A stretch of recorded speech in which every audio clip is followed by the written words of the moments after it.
Assalamualaikum warahmatullahi wabarakatuh.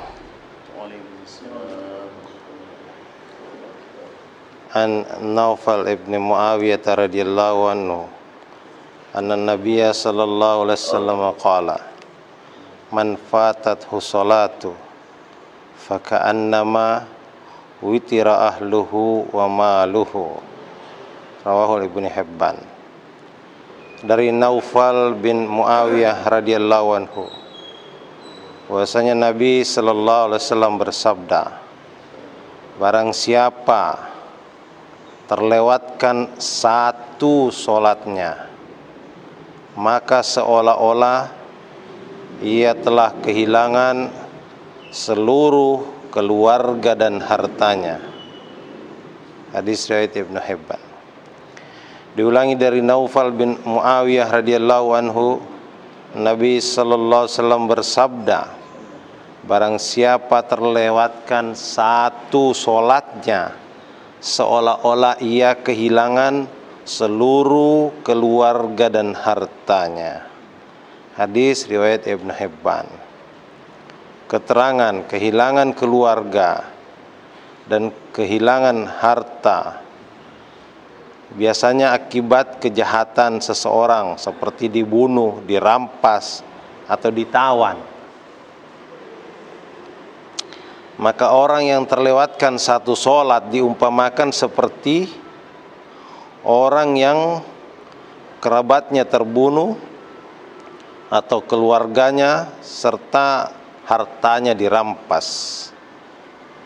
Itu keterangan dari kitab An-Nihayah. Ini yang ditulis oleh Syekh Maulana Muhammad Yusuf Al-Kandahlawi, yang disusun kembali oleh Hadraji Maulana Muhammad Sa'ad Al-Kandahlawi.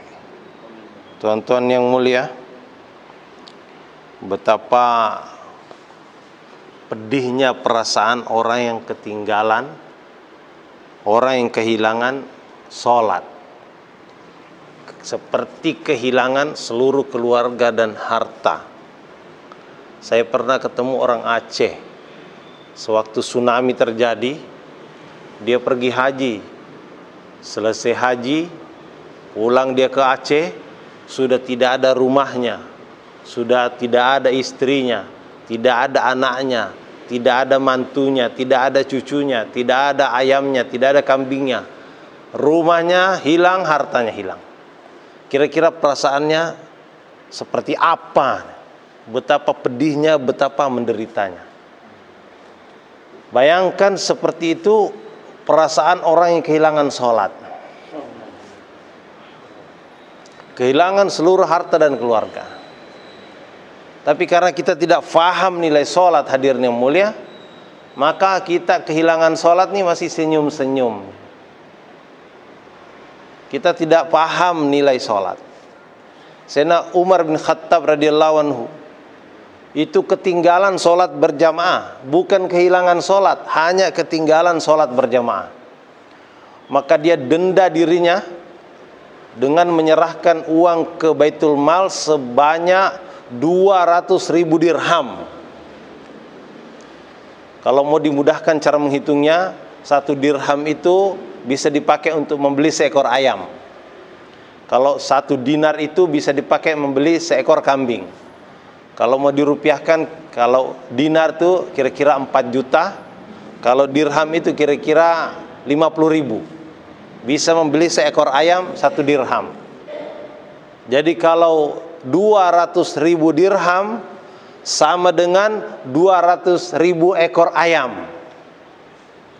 Kira-kira berapa luas kandangnya itu? Diserahkan oleh Sayyidina Umar untuk membayar denda ketinggalan sholat berjamaah. Kalau ayamnya dimasukkan ke dalam truk, 1 truk itu isinya kira-kira 2.000 ekor.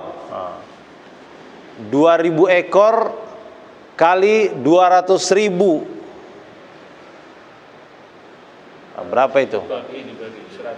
200.000 ekor dibagi 2.000 ekor. Jadi 100 truk. 100 truk itu berderet diserahkan oleh Sayyidina Umar karena ketinggalan sholat berjamaah.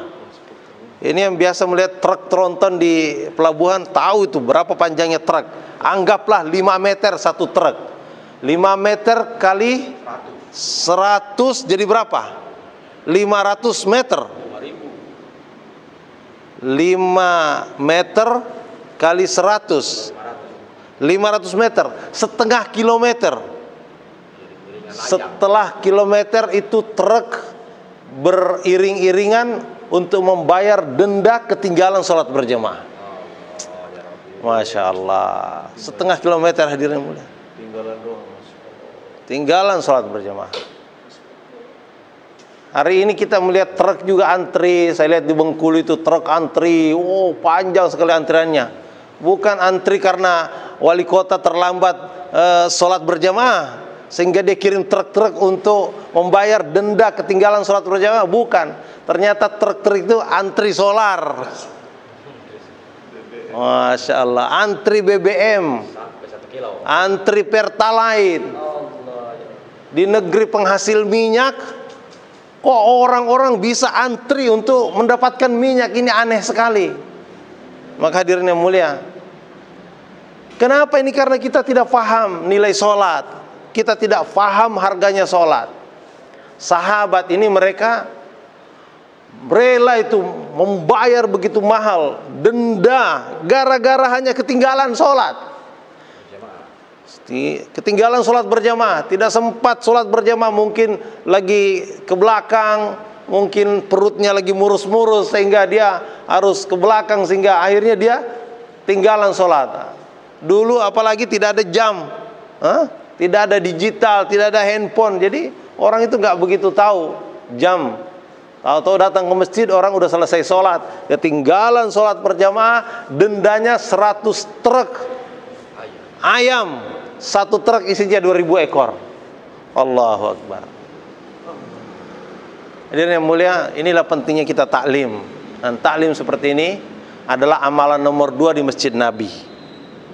Amalan nomor 1 dakwah, nomor 2 taklim, nomor 3 zikir ibadah, nomor 4 khidmat. Kalau kita buat amalan tidak disertai dengan ilmu, maka amalan kita ditolak. Karena itu kita harus taklim di masjid dan di rumah kita. Kita punya tanggung jawab juga untuk menyampaikan ilmu ini kepada istri kita, kepada anak kita, kepada keluarga kita. Ada orang sudah menikah 10 tahun, 20 tahun, 30 tahun, bahkan 40 tahun, belum pernah mendengar bacaan Al-Fatihah istrinya. Belum pernah membetulkan bacaan surat-surat pendek daripada istrinya. Kenapa? Di rumah tidak ada taklim. Karena itu kita perlu hidupkan taklim di rumah kita. Dan kita ajak tetangga-tetangga kita untuk hadir di acara mingguan yang sangat meriah, namanya TMM.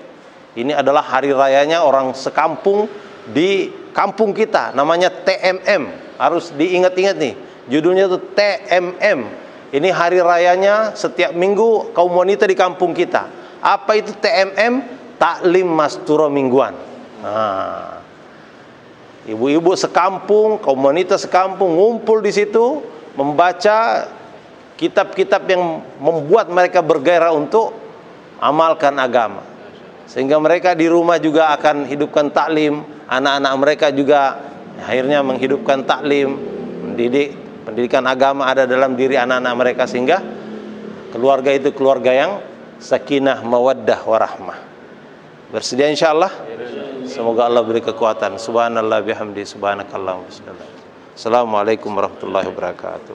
Bapak berarti bisa tuh. Masya Allah. Pak Indalillahi, Bapak 3. Itu kan ada 10 hari sudah kan Pak. Pak Yunus. Kalau malam dulu sering kayak gitu, kan sininya kata Cambiabei.